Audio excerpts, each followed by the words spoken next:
Hello, everyone. It's so great to be here with you all. I'm Maureen, the President and CEO of the Paley Center for Media, and it is my great pleasure to welcome you in person. It's so good to be back in person to our very important discussion tonight on a topic that is incredibly relevant at this moment, the media and the midterm elections.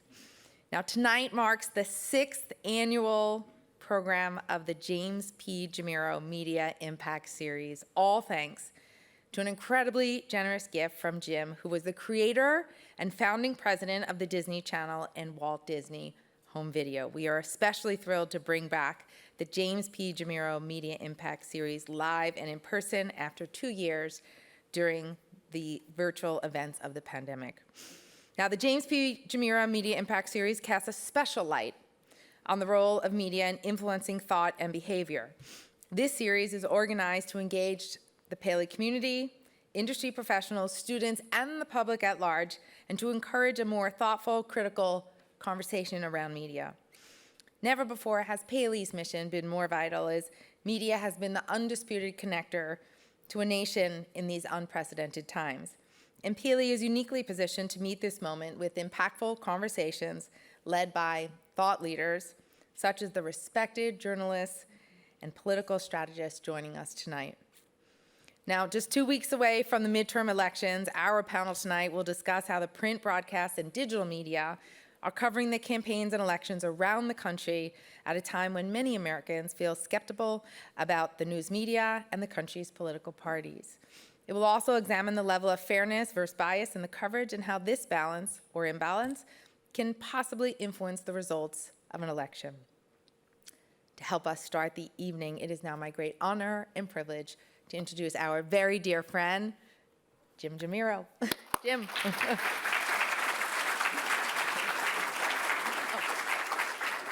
I gotta give you a hug. Okay. I gotta give you a hug. Oh. Thank you so much. Thank you. Welcome. Yay, Jim. Thank you. Thank you, Maureen, and thank you to the Paley Center, Diane Lewis, Ron Simon, and the wonderful people who support this program. And welcome again to this most timely session on the role of media in public affairs. 2 weeks from tomorrow will be Election Day. Well, at least once it would have been. Now we have an election season, but that's a discussion for another time. Americans are and will be voting in yet another pivotal election. And even as we speak, the influences on them are myriad. Debates, stump speeches, advertising, door-to-door solicitations, peer suggestions, predispositions, and of course something that I might well have mentioned first, the media, all of it. We know from quantitative research that people are greatly influenced in their thinking and behavior by what they see and hear in the media. Accordingly, the media play a daunting role in the political arena. But it is no secret that trust in the media is at an all-time low.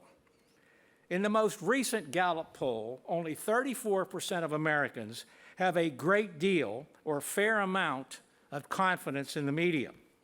38% have no trust at all, outpacing the great deal fair amount number for the first time in Gallup poll history. But every time I see quantitative research like this, I long for the next step. Why? Why is this so? I have a guess. It is not because the media sometimes get it wrong, so that straight reporting is not trusted as to the facts. Rather, it is more likely because the media are perceived as trying to influence the auditor by slanting or tailoring or otherwise molding their coverage to achieve an end. There was a time when we had the quaint belief that media are two-pronged. There was straight news, who, what, where, when, why, and how, and opinion and points of view, which were confined largely to the editorial pages or opinion shows. Today, these lines are blurred, and people seem to have figured that out. Tonight, we will explore in the heat of battle how the media are covering the current election. The important subset will be to try to shed light on where and how media exists and what its effect might be. One final thought. Our goal in this series is not to try to change the media. I learned long ago that that is not possible. Rather, the aim is to make media consumers more discerning and more aware. So again, welcome. And here's hoping that our original mission for this series is realized, and tonight we will shed light on this topic that will result in a more informed and more discriminate electorate. And now, it is my great pleasure to introduce the moderator of tonight's panel, the Dean of the Bellisario College of Communications at my alma mater, Penn State University. And as she comes out, one fun fact. On November 6th, this remarkable woman will be returning to our city to run the New York Marathon.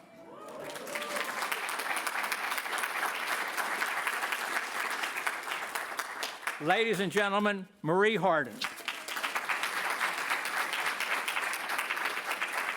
Thank you, Jim. Well, I guess the pressure's on now. I'm going to have to do that marathon after all. So thank you to Maureen for the introduction, and thank you, Jim, for making this, this conversation possible, this important conversation. And that's what's going to be tonight. I'm going to bring up some panelists, familiar names to you, to the stage. I'm going to be talking with them and asking them questions, and then I'm going to invite you to join with your questions later on in the program. So let's get right to it. I'm going to ask the panelists to come up one at a time as I introduce them. First, I'd like to bring up Todd Zwillich to the stage. Todd? Todd is Deputy DC Bureau Chief for Vice News, and he's founding editor of Breaking the Vote, which is a newsletter that covers threats to democracy and voting. Todd is no stranger to Capitol Hill, the White House, and campaign beats as a reporter. Also, as he speaks, you might find that he's a familiar voice. He's hosted WNYC's The Takeaway, and he hosted during 2019 and 2020 NPR's 1A. He's also a two-time Emmy winner for his work with Vice. Welcome, Todd. Next, I welcome to the stage Rachel Bovard. Rachel is Senior Director of Policy at the Conservative Policy Institute. She has also worked many years on Capitol Hill. In fact, she was the first legislative hire by Senator Rand Paul and worked as his legislative director. She was also policy director of the Senate Steering Committee run by Senators Pat Toomey and Mike Lee as chairman. You've seen her analysis cited in various media outlets, especially on the role of big tech, and she's senior tech columnist at The Federalist. Thank you for being with us, Rachel. Finally, I'd like to welcome next, I'd like to welcome Michael Goodwin to the stage. He is, I'm sure for many of you, a familiar name for his work at multiple media outlets here in New York. He started his career at the New York Times, where he worked as an investigative reporter and a City Hall bureau chief. From there, he went to the Daily News, where he led an editorial board to a Pulitzer Prize in 1999 and the George Polk Award in 2000. He now works at the Post, where he writes a column that runs twice a week, and you also hear him regularly on the radio here in New York. Welcome, Michael. And now, finally, Jeff Greenfield. Welcome to the stage. And of course, Jeff is a familiar name for his many decades as a journalist, an author, and a television commentator. Currently, you can find his columns at Politico.com, and he has also been a contributing correspondent for NewsHour in recent years. He's written 14 books. His work has been published in more than 150 newspapers and in magazines, including Time, Harper's, Esquire, and the New York Times Magazine. He also brings years of experience working for campaigns and with politicians. I'd say this is quite a panel. Welcome, Jeff.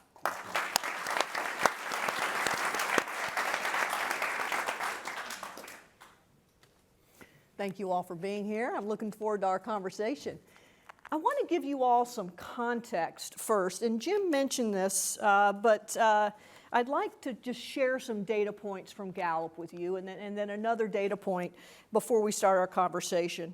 First, let's talk about general trust in the media in recent years. And this is, you're looking at a graph that clearly shows a downward trend as we look at Americans' view of the news as being complete, accurate, and fair. And it's dipped to a new low this year, and it's only matched by another low in another recent election year, and that was 2016. I want to ask, and I can see your hands out there, how many of you can relate to this? How many of you think, okay, I'm not surprised by what I'm seeing here? I want to share a second piece of data with you, and that's general confidence. So how do Americans see the media related to other major institutions that should be serving us as Americans? And if you can look, you see there that the media is, you can see the company that media share relative to other institutions. So big business, Congress, the criminal justice system are the company that media share at this point as an institution. Now, I want to give you one other data point, and perhaps this won't surprise you either. This isn't a Gallup poll. This is actually a recent New York Times Siena poll, and this was just this month. 59% of likely voters characterized the mainstream media as a major threat to democracy. And perhaps that doesn't surprise you either. But I share those data points as context as we begin our conversation here. And I just want to ask first, and I'm going to turn to you, Jeff, why? That was a question that Jimirro posed earlier, and I just, can you give us a sense of why we're seeing this? I'm tempted to begin from a line from Airplane that after the Earth cooled. You have to go back a while. There has been the idea that the media are unfair and biased used to be a principal argument from Democrats and from liberals. The Hutchins report toward a free and responsible press pointed to what they called the one-party press, meaning that the vast majority of newspapers always endorsed the Republican. But we're talking also about a steady increase in the level of the criticism. That is, it's one thing to say they're unfair, they're Republican, they're big business. Okay. When you move from that to undermining the president at the time of war, Spiro Agnew in 1969, the level of the argument gets a little higher. When you then have a president of the United States calling the press the enemy of the people, as opposed to unfair, whatever, that ratchets it up. And I believe 2 days ago, the former president was talking with some delight about the idea of having the press in prison where they would be subject to criminal assault. At the same time, on the left, I think you've had the idea that the left embraces the mainstream media, if we're really talking about the left, to an increasing extent, they see the mainstream media as the servants of corporate America, not covering what they would consider the real underlying stories. So the idea that there is a kind of a middle that says, yeah, I kind of like what I get, is decreasing. The only other thing I would say is that a literate reading, even of a paper like the New York Times, which clearly has moved in a direction toward increasing opinion on the front page, an increasing embrace of liberal in the broadest sense possibility. When you get a paper like the New York Times, you will also see very tough stories about cancel culture, about what's happening to professors at universities. So I think a lot of people, when they make this criticism, don't distinguish between what's wrong. I mean, the Wall Street Journal editorial page is not an unbiased place. It's not supposed to be. Their news pages, by and large, are.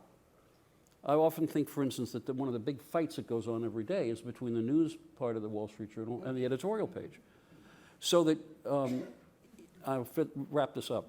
As this condition has grown, as the level of intensity and animosity has grown, what we drop is the notion that, sometimes you can get a pretty good story out of the mainstream media.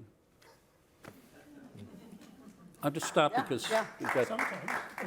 Others. By accident. Really, that's a concession, Mike. Rachel. Sometimes we have a big breakthrough here. Yeah, sometimes by accident they stumble into a good story. So I think it's important to mention the poll that you cited at the end, Maureen, the New York Times Siena poll, that it's important to note what people thought media was a bigger threat to democracy than. They thought that the media threatens democracy more than Republicans, Democrats, Joe Biden, Donald Trump, the Supreme Court, the Electoral College, and mail-in balloting. All of those things, they thought media is a bigger threat to democracy than that. And I think that tells you, you have to really work to be loathed that much. And I think that they're doing it. They're doing it well.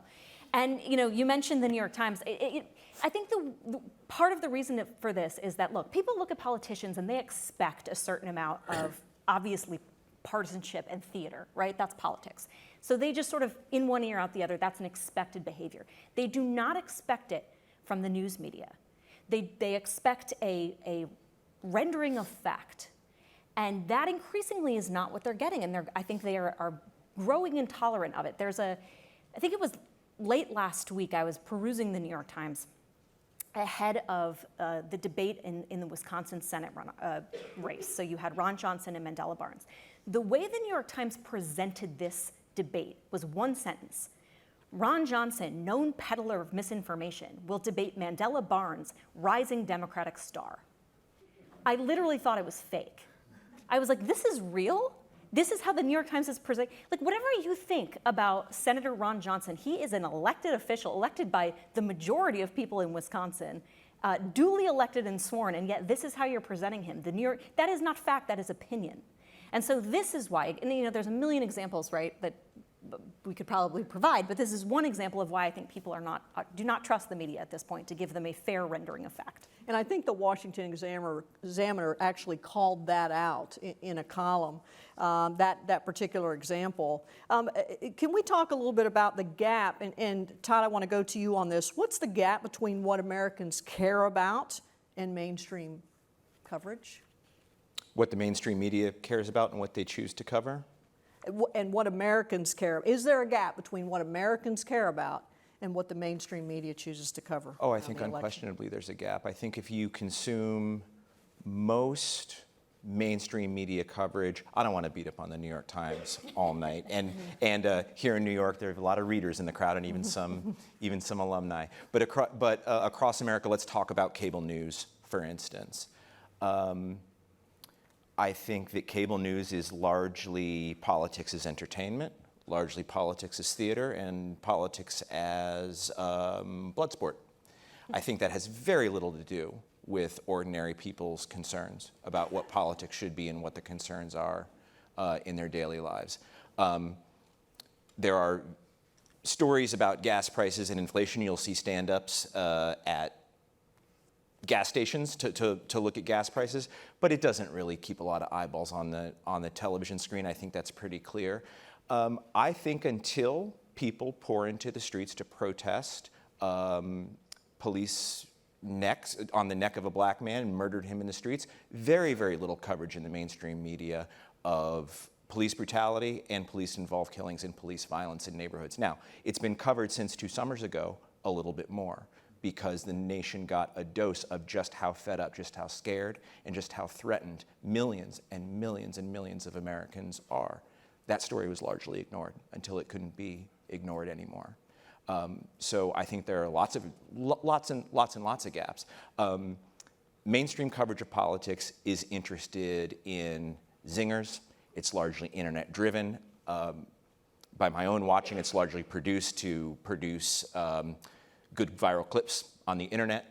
And I think that can be entertaining. I cop to watching that stuff online and I click on it, but I think it has very little to do with the overall concerns of most people who aren't political junkies, So who wouldn't read a column in the Washington Post called The Fix, which is literally for junkies. I mean, the Washington Post's premier political column is called The Fix, because you need your fix.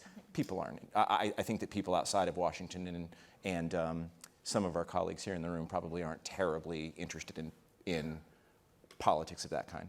So this is the panel of journalists saying that there's a gap here, which I find fascinating. Jeff? No, I didn't. That shrug was, why are you surprised? The principal diet of a journalist is grouse, wine.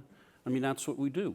We complain about that's part of our job. The only thing I wanted to mention to underline Todd's point is every time you see a piece about gas prices, the shot is from a single gas station on La Cienega in Los Angeles, which always has the highest gas prices. That's next time you see it, check this out. So I want to, yep, Michael. Well, look, I think we're talking around, I think, mostly polls. Yeah.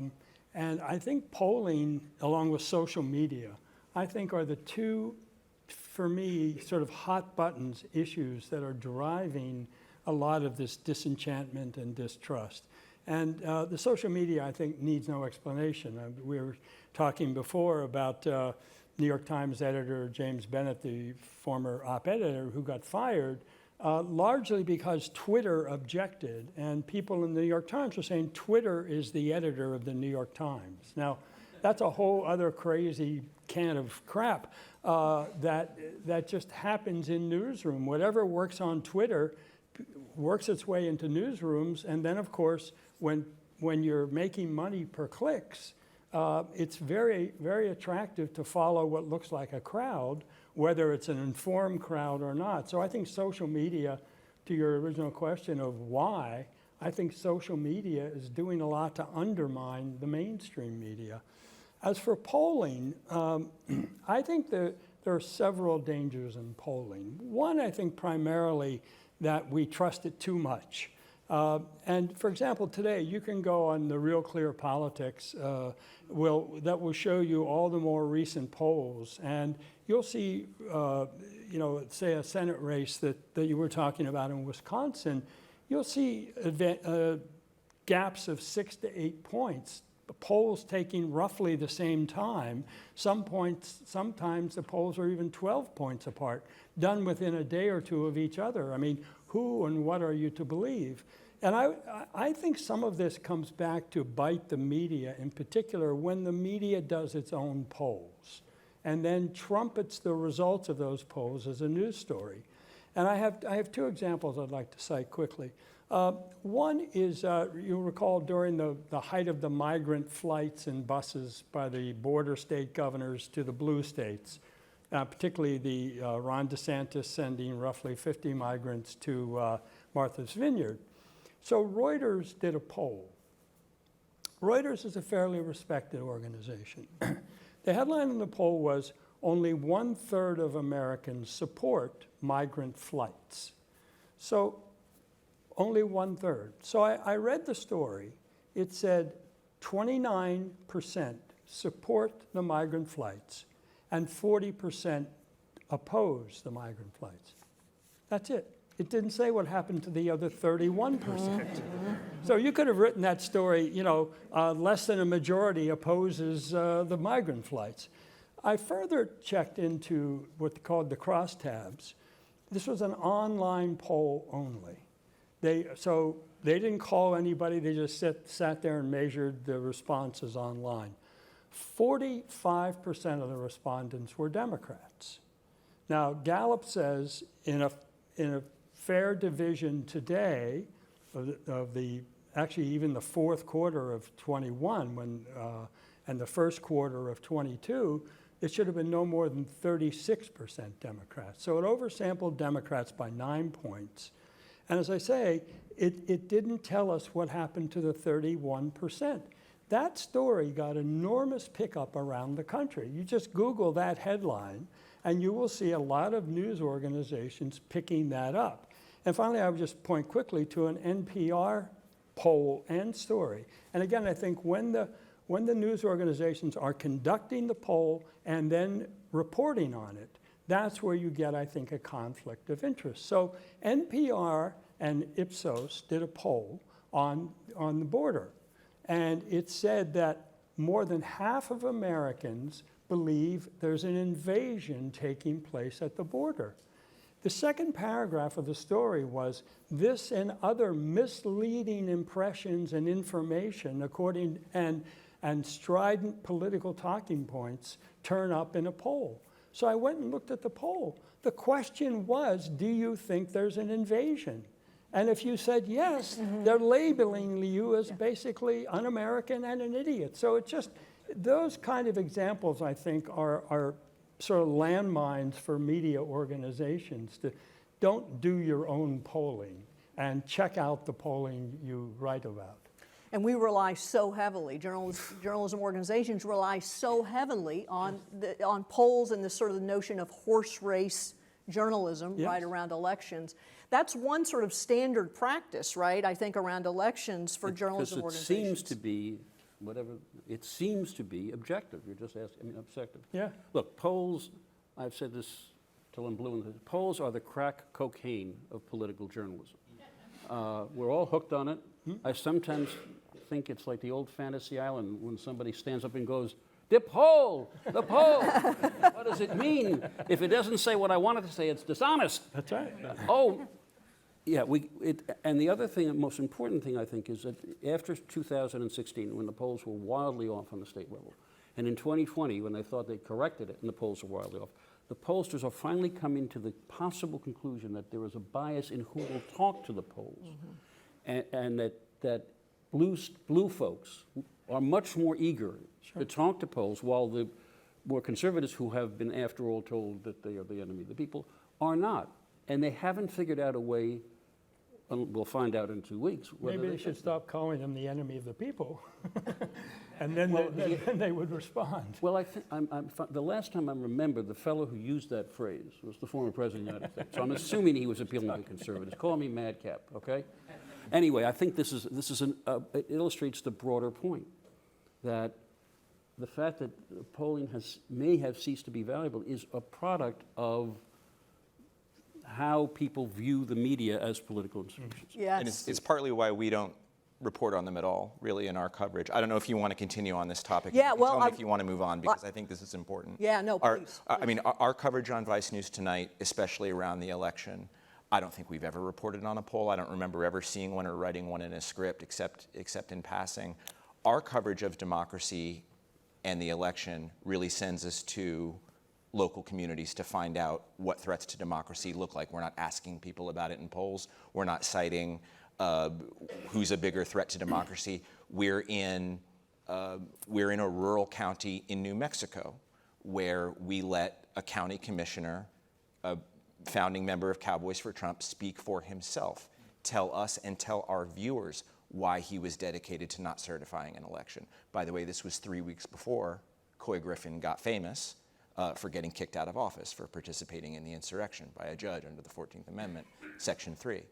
They took us to Colorado Springs, Colorado, where a local, get this, a coroner, local coroner, county coroner in El Paso County, this is Colorado Springs, very conservative county, a Republican, board-certified forensic pathologist, the guy you want to be the county medical examiner and coroner, faced a primary challenge from a challenger whose primary platform was she would never write COVID on a death certificate in El Paso County, was part of a slate of really anti-democratic candidates. Now, instead of labeling that, which we probably did label it anti-democratic, we went and talked to this coroner, a Republican, himself about his community, about his expertise. This race was an attack on expertise.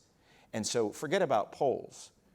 We try to cover these issues and let the people who have a stake in it and the people participating in it speak for themselves and speak directly to our viewers, and I think that's one way to cut through it. So shoe leather, good old-fashioned shoe leather reporting, right? Getting out there and asking the questions.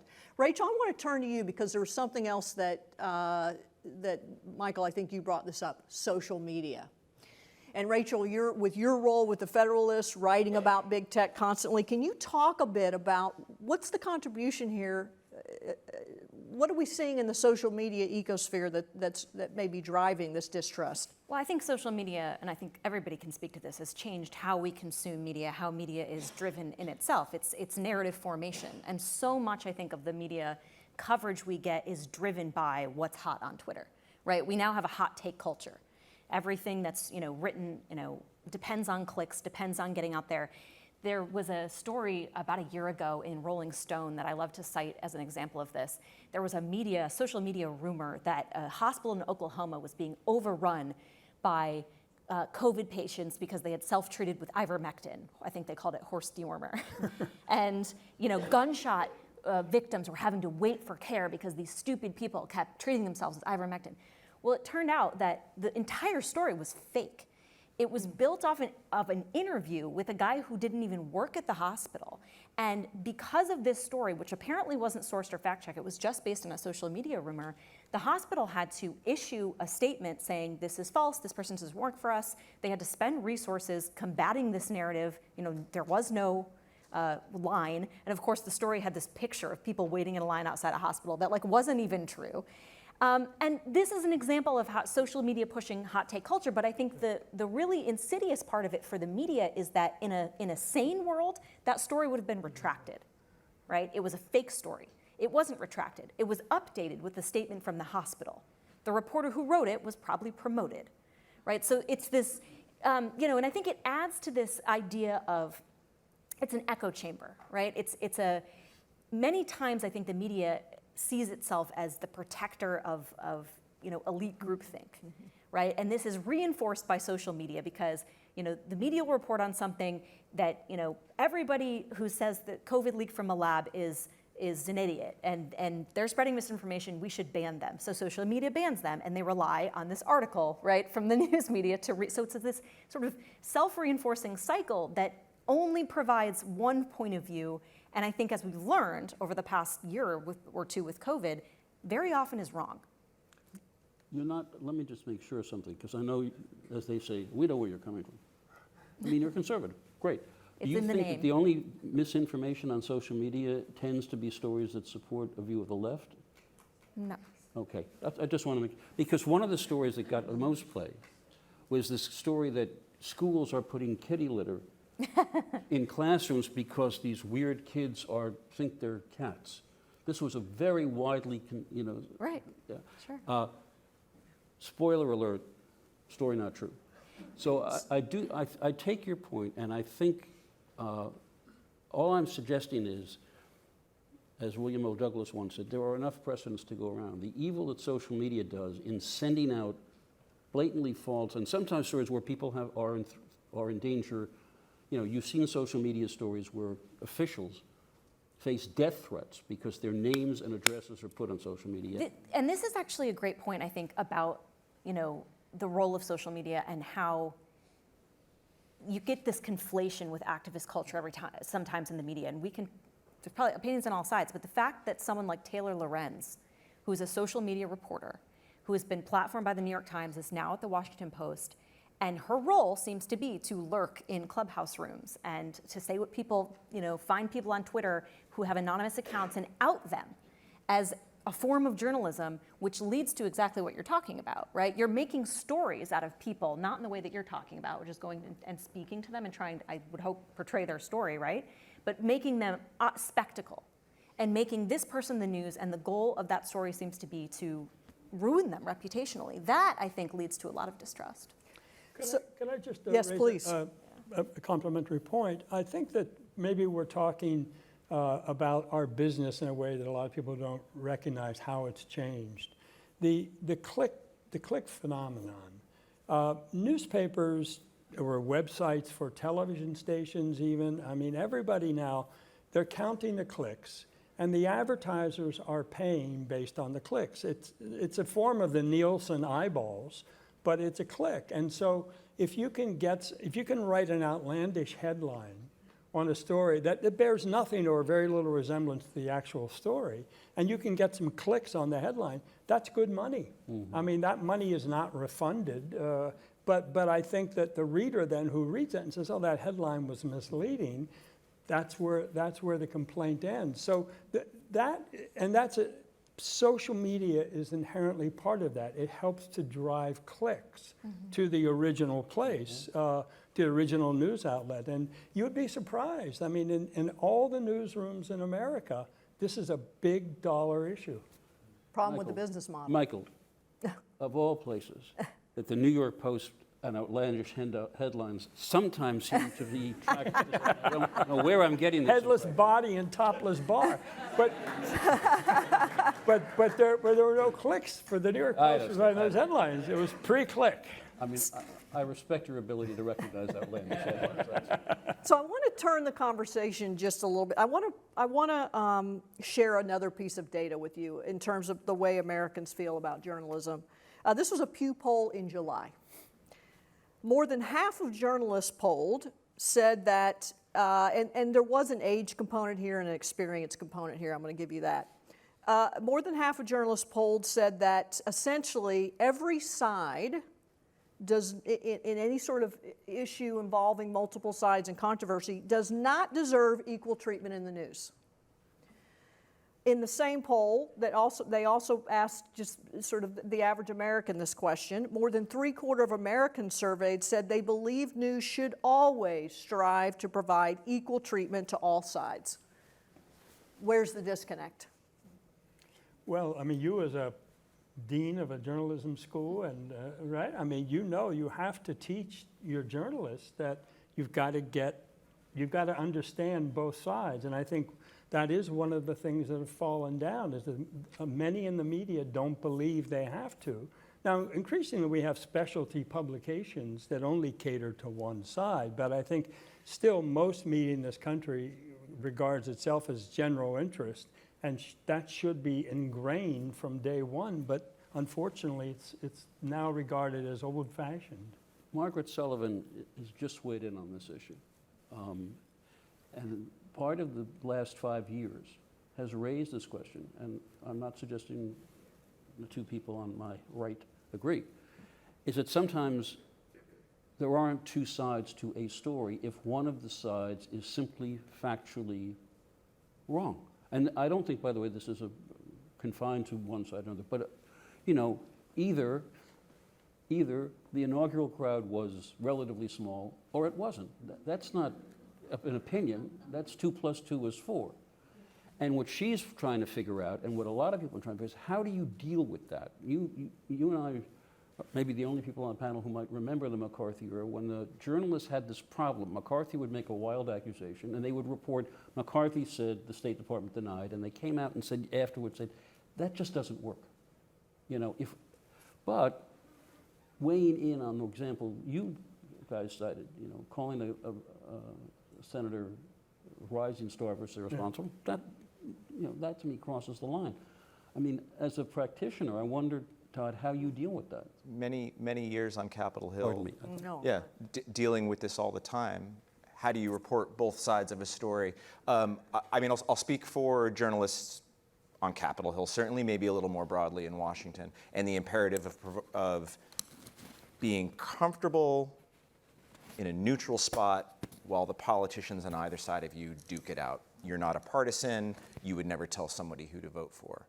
That was never a great model for covering Capitol Hill. It was the model where a lot of many reporters and editors are the most comfortable. They don't face any opprobrium for doing that. They maintain their access to their sources and their powerful members. It was never perfect. You can see why it has perpetuated. Now, what happens when one side of that both sides construction checks out?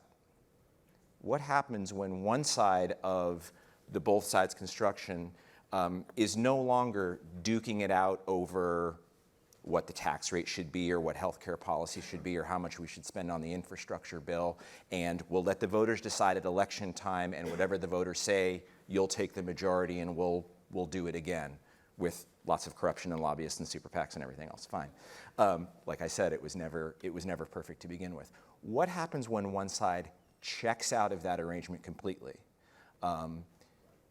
and says that elections no longer decide these questions? We will do our best to make sure that elections no longer decide. Only the elections that we win are the ones that count. That's largely what's happening in politics now. And I don't say that as an invective against one side. I'm talking about the journalism dilemma of how you report that. Now, you can burn some access by reporting that. You can turn off part of the audience by reporting that, and you would be 100% truthful. Sometimes I try to put myself in the position of a reporter in 1963, and I'm sent on assignment to Greensboro, North Carolina, to cover some lunch counter protests that are happening. And I get down there, and the story is that these young black gentlemen would like to eat lunch at this lunch counter in the Walgreens, or the Woolworths in Greensboro. And we've talked to them. I went out and I talked to a lot of other people on the streets who say that they firmly believe in states' rights, and they don't want their states' rights threatened. And that's the story I file. Completely accurate. I've reflected both sides. Have I gotten the story? Right. Have I? Right. I don't think that I would want to look back on having written that story and having it run on A1 or on the lead of my broadcast and think that I got the story. And I think that's that example that I try to keep when covering this stuff drives me toward that question. But Americans are saying they want. Are they saying that about that example? I will tell this story as quickly as humanly possible. I went to South Africa for a Nightline in 1985. We had a week's worth of shows there. My job was to convey the Afrikaner view of their life, and then we had another correspondent doing the reality. My job, I didn't think, was to editorialize in the piece, but in a way, by showing what the Afrikaners thought, you could also illustrate the astonishingly awful consequences of what they thought. This is really tricky stuff. A year later, I went to North Carolina to cover Jesse Helms. Now, the last unreconstructed racist in the U.S. Senate. But that's not what my piece said. My piece tried to explain why he was so popular and let him talk in his own words about what he said. And if you had an IQ larger than your waistline, you kind of understood where he was coming from. This is, if you assume that some journalists are left of good faith, this is really hard stuff. Mm-hmm. And you can sometimes get it wrong. If I could, I think there's often a lot of confusion about the word objectivity. And that's what is taught in journalism schools generally. An old editor of mine at the New York Times once said to me, there's no such thing as being objective. Everybody has an opinion, everybody has a thought, you know, as your situation, as your situation. The point is, are you fair? And I've forever since, I've used that distinction, because you don't have to be objective to be fair. You can have your opinion, but you have to be fair to the people you're writing about or putting on air. And I think that's something that journalism can strive for, even in polarized times. I think it can be fair, even if the individual journalists don't feel they can be objective. Well, I think, Todd, that's what you were saying, that you found these people and gave them a voice in the piece. Yes. But he's not satisfied with that. He doesn't like that. No, I'm talking about what he did in New Mexico. Yep, the on-the-ground reporting. Rachel, I want to turn to you because you've been listening to this.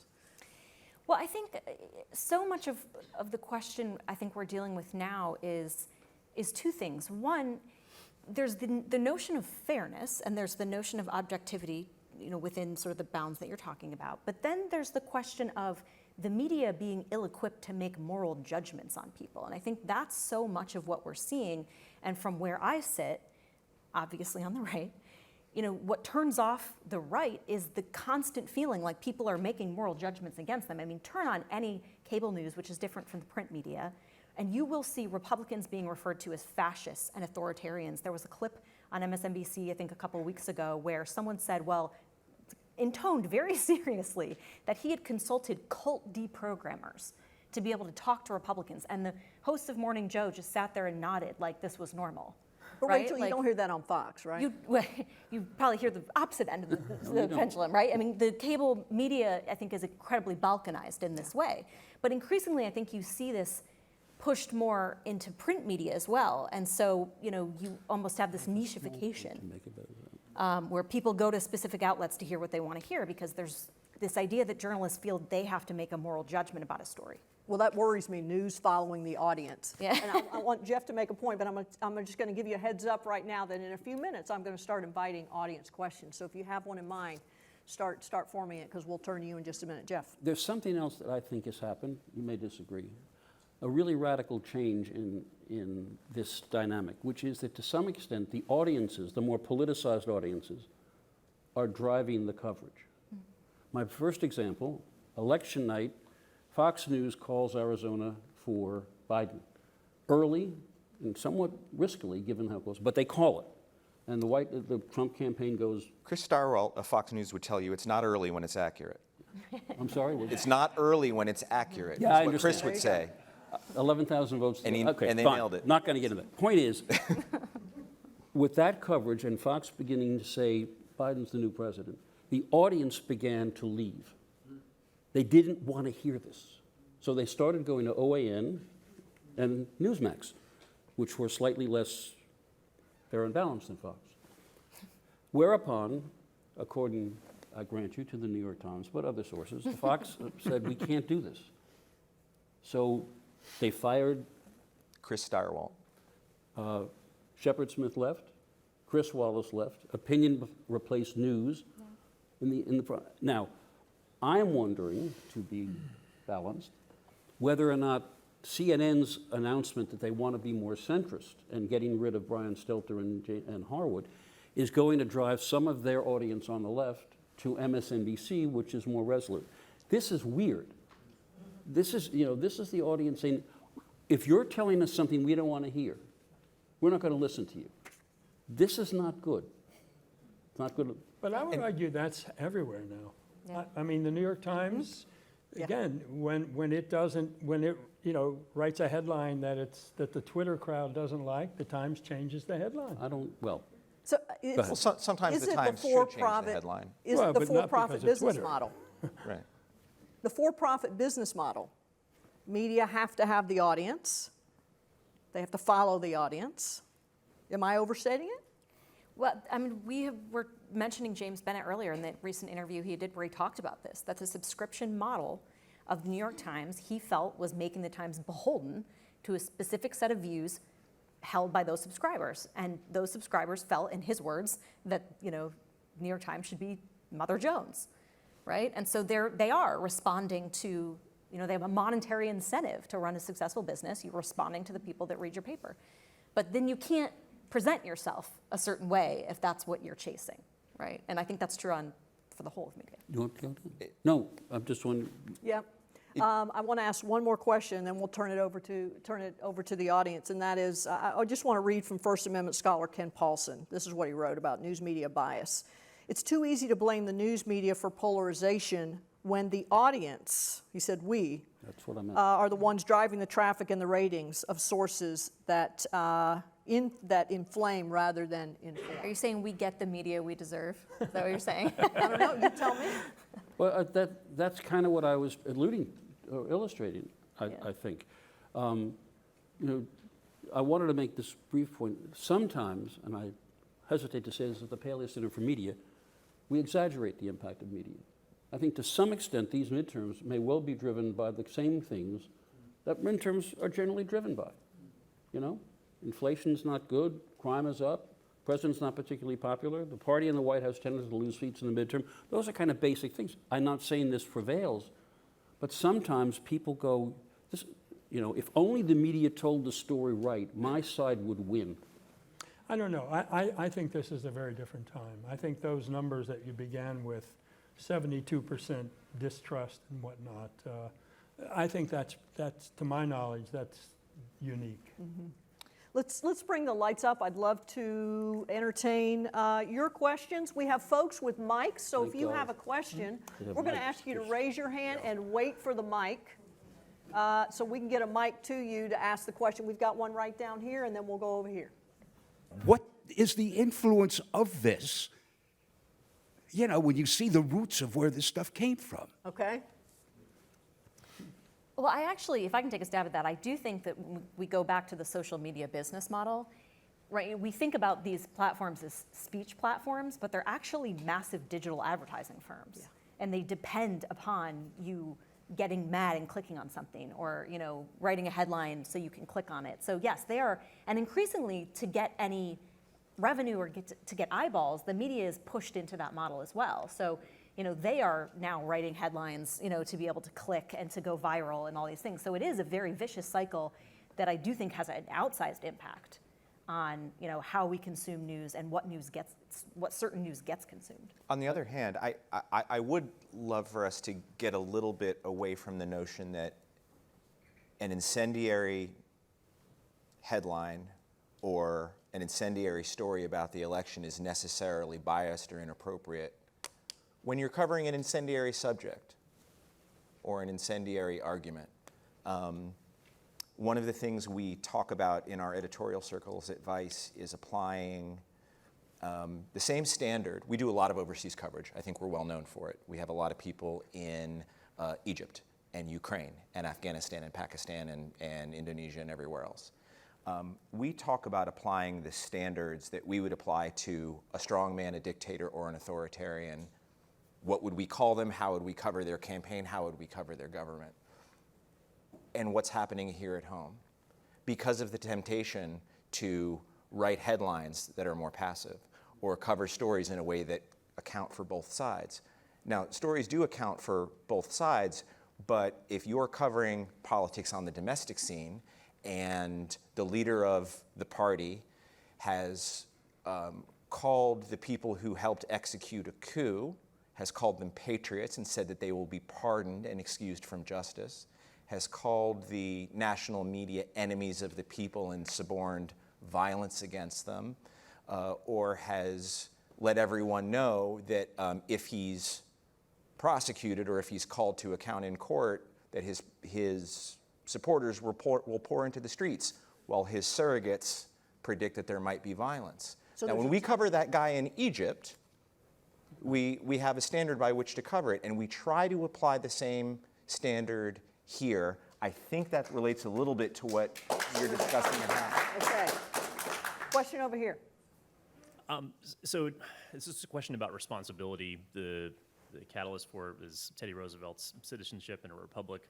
What's the responsibility of the media, in your opinions, to moderate the inflammatory nature of some of the stories, and to a larger extent engage the citizens of this country? There's a strong push away from community service. There's a push away from bipartisanship. What's the media's responsibility to remind folks that these things are important, that it's important to be an active participant in your democracy in a way that makes it stronger and more healthy, instead of continually, we run an inflammatory story, things get worse, and it's just a cycle, and I don't need to go any further, but does the media bear some responsibility to remind us on how to run a strong country? Good question. So what's the media's responsibility beyond sort of running those stories? Mike? Well, look, I think that there's a great tension, I believe, within every journalist and in every newsroom about these kinds of issues. You didn't go into this business to create a civil war. You didn't go into this business necessarily to elect or unelect somebody. But I do think that there is a lot of pressure to make it bigger, better, faster, shinier. And I think it's the within, that has to take place within the people of these news organizations. But right now, the profit is following those who do those things better. It's not necessarily quality that brings the results financially. And finally, I would just say, we live in a capitalist society. You could say the same thing about a lot of products that we consume, a lot of houses we live in, and cars we buy. We would hope that everybody would try to do this better, more honestly, more efficiently, but hopefully the good product wins in the end. I'm wondering how many folks here saw Ted Koppel's piece on Sunday morning, about a whole show about a nation divided. He was looking for tools that could change this.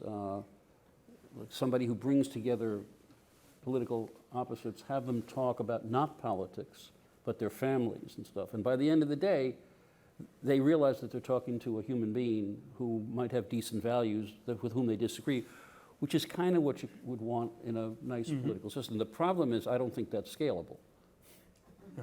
Certainly. You know, 50 people in each room, this is great, they have coffee, they sing cumbia. Meanwhile, What is scalable? I think, I do, this is such a cliche, I honestly think that, two things. One, I think good faith gets you a fair long way. I'm really continue to be taken by what Todd's description of how they covered this story. And at my best, you know, I would go out and talk to somebody that I had minimal admiration for. I said, all right, what's your story? But I do come back to this point that there's only so much the media can do if the society at large has moved toward such polarization. Then one of the more disheartening things about the electorate is that party identification, which used to be pretty flexible, you know, is now the single biggest determinant of how you vote. And if you have an R or a D on you, Right. you know, that's enough for 95% of the party. And you take a look at some of the people who may be elected, naming no names, this fall, and you may see how this plays out. That's the best I can do. Question over here. Good evening. Thank you so much for being here. I'm curious.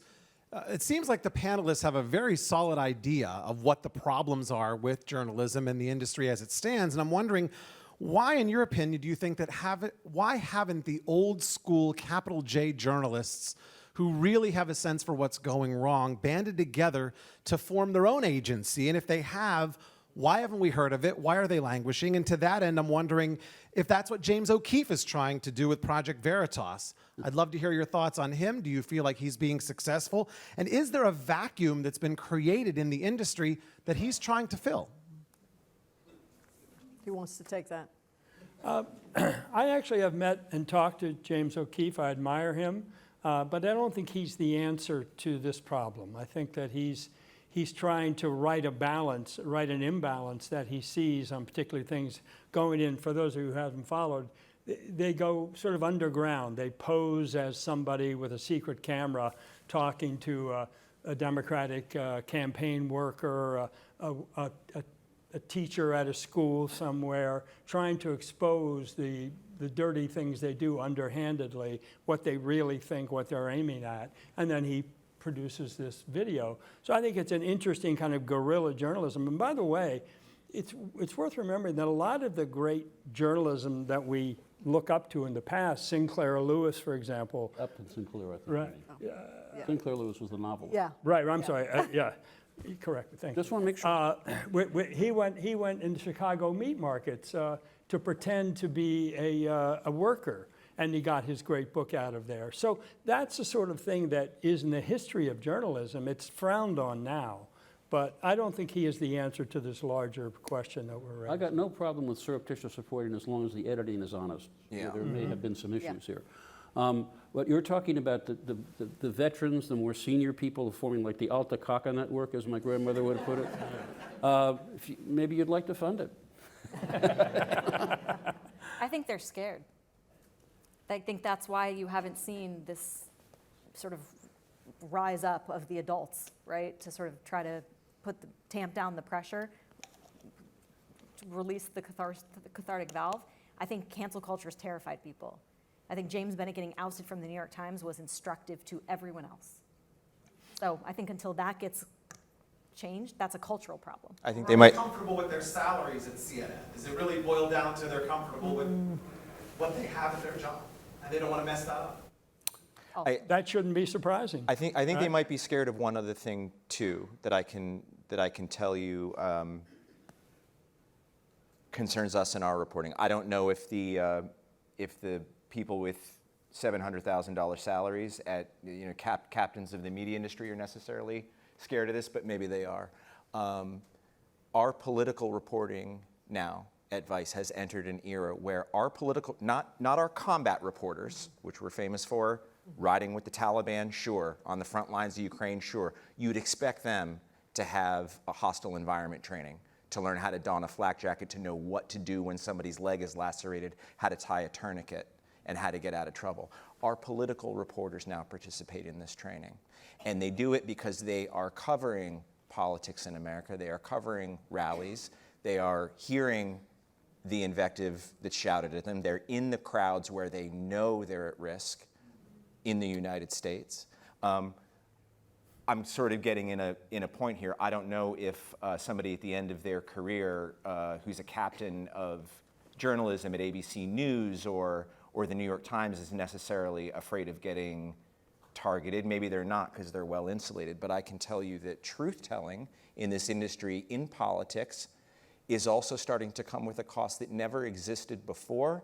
And I say that to say that that some of the fundamentals of this game have changed fundamentally, that goes beyond can we reflect both sides evenly so that we're even between the Speaker of the House and the minority leader. Look, we are covering regular old political rallies in regular old races, and we have our reporters who are preparing for the worst because they have to. We'll take 2 more questions, and then I'm just going to ask you all to be thinking about your closing. I have a slightly different question. More and more young people get their news from social media. And to me, the question is, to what extent are you dealing in a traditional media with a shrinking audience and will become irrelevant at one point? Or how do you adapt and adjust to that new world of social media? Good question. Who's Rachel. got the answer to that Rachel. one? Yeah, I mean, I think this is a huge foundational question for how you're going forward, because more than anything else, people aren't turning to traditional news sources, right? I think I'm an elder millennial, but Gen Z increasingly gets their news from TikTok. That's horrifying.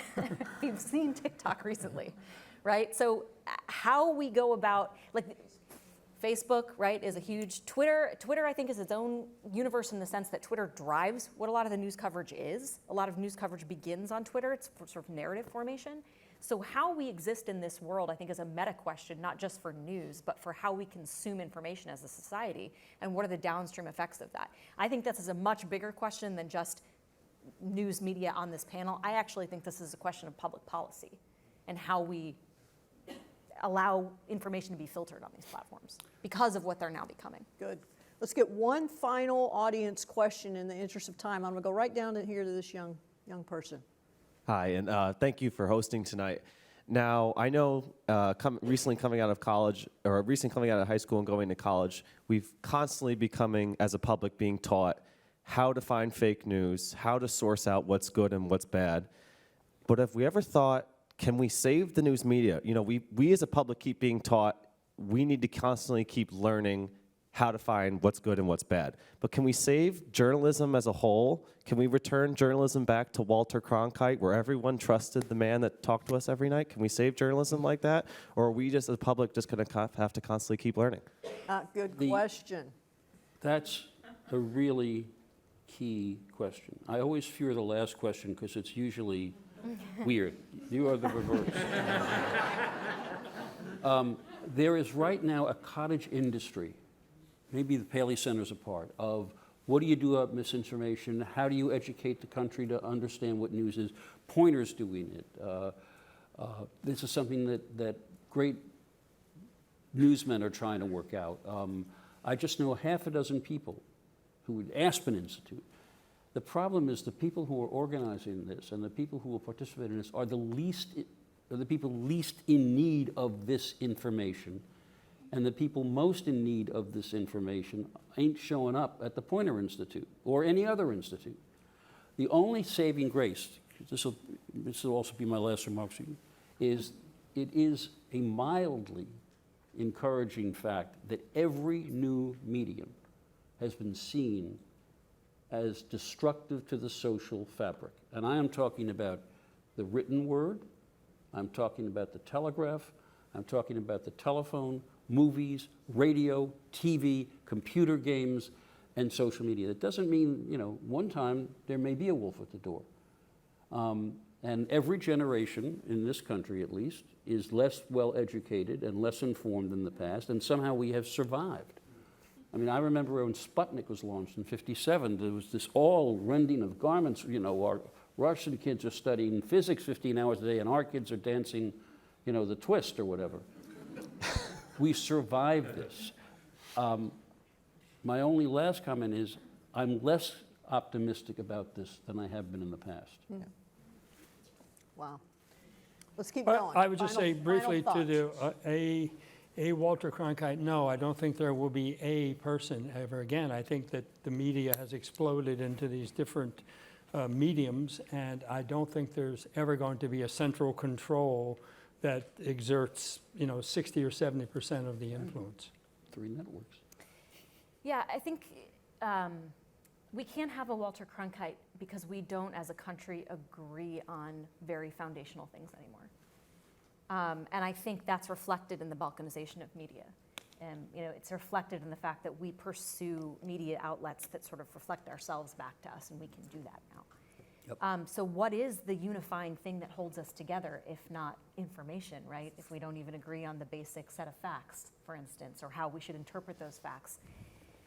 This is the challenge, I think, of media in this era, and increasingly also with social media, creating the distortive lens. But I think in the end, the nichification and balkanization that threatens us now may save us in the end, because you are constantly seeing new mediums come up that challenge the old ways of consumption, and I think break through the sort of noise in ways that are very meaningful. Substack, I think, is one of those right now. We probably won't have another Walter Cronkite, and we don't need one. We shouldn't want one. Well, no disrespect to Walter Cronkite whatsoever. For the man of his time, when he worked in a nation that had 3 television networks and the prevailing view of public life was white and middle class. The country is changing, and our media has to change along with it. I don't think the country would probably benefit from one sage Cronkitean figure who set the tone and told you that's the way it is, because that's the way it is on the Upper East Side of Manhattan, which is a great way that it is. My family's from here. This is a great way to have it. Is not the same way it is if you are in Minneapolis right now dealing with the cops. It's not the same way that it is if you live in Atlanta, and it's not the same way that it is if you live along the border. In Texas, and you live along the border and you experience the border, not the drive-by coverage of the border where we try to report. So I would question the nostalgia for that. I get the idea of trust, which is important, but trust in that common denominator that was a denominator for really a pretty narrow cut of American life, I think I'd say good riddance. So I think the answer to your question is no. News consumers, this is up to news consumers to demand the kind of journalism that they want and that they need, is what I'm hearing, and to become more educated and more news literate. And it's interesting, Jeff Pointer is going to be at Penn State this week, so talking about news literacy. Any final thoughts from anybody on this panel? Things that you want to leave folks with as they're thinking about their own media consumption as we move toward the election? Well, I hope we haven't been discouraging in the sense of turning you away from the media. My view is quite the opposite.